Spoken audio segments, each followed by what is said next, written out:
शहर अनंतपुर में सिया नाम की एक लड़की रहती थी।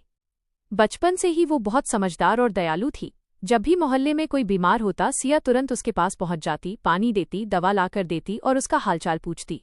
उसकी माँ अक्सर मुस्कुराकर कहती थी, सिया, तुम बड़ी होकर जरूर डॉक्टर बनोगी। यह बात सिया के दिल में बस गई। उसने तय कर लिया कि वो बड़ी होकर डॉक्टर बनेगी और गरीब जरूरतमंद लोगों की सेवा करेगी।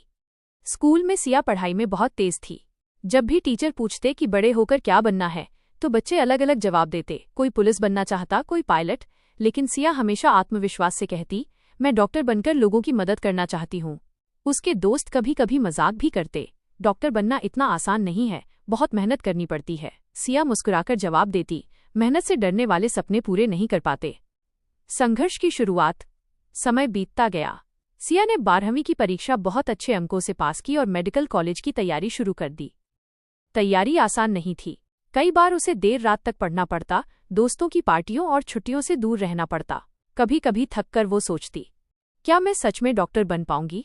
लेकिन फिर उसे अपनी माँ की बात याद आती, मेहनत कभी बेकार नहीं जाती।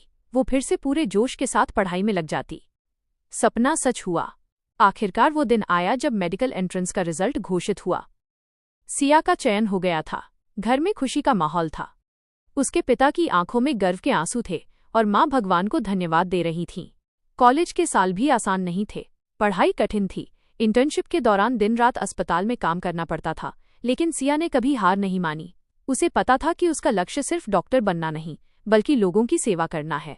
डिग्री पूरी करने के बाद सिया शहर के बड़े अस्पताल में नौकरी कर सकती थी, जहां अच्छी तनख्वाह और सुविधाएं थीं।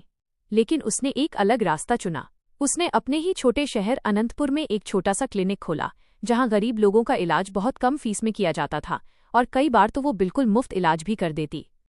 एक दिन एक बुजुर्ग महिला अपने बीमार पोते को लेकर आई। उनके पास दवा खरीदने के पैसे नहीं थे। सिया ने बच्चे का इलाज किया और खुद अपने पैसे से दवा भी दिलवाई।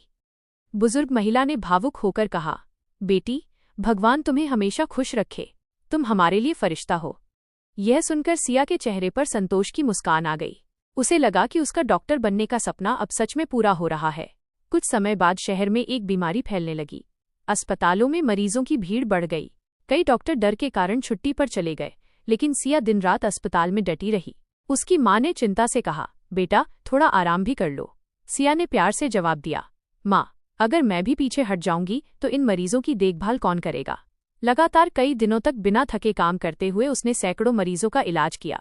धीरे धीरे बीमारी पर काबू पाया गया और शहर के लोग सुरक्षित हो गए। सम्मान और सच्ची खुशी। कुछ महीनों बाद शहर के प्रशासन ने एक कार्यक्रम आयोजित किया, जिसमें डॉक्टर सिया को सर्वश्रेष्ठ सेवा सम्मान दिया गया। मंच पर बुलाकर जब उनका नाम पुकारा गया तो पूरा हॉल तालियों से गूंज उठा।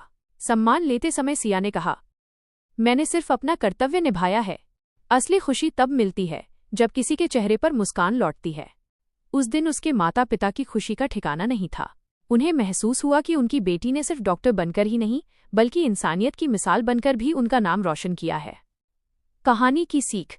समय के साथ साथ डॉक्टर सिया का छोटा सा क्लिनिक एक बड़ा अस्पताल बन गया, लेकिन उसने कभी अपनी सादगी और सेवा का भाव नहीं छोड़ा। वो हमेशा कहती थी, डॉक्टर होना सिर्फ एक पेशा नहीं, बल्कि लोगों के जीवन की जिम्मेदारी है।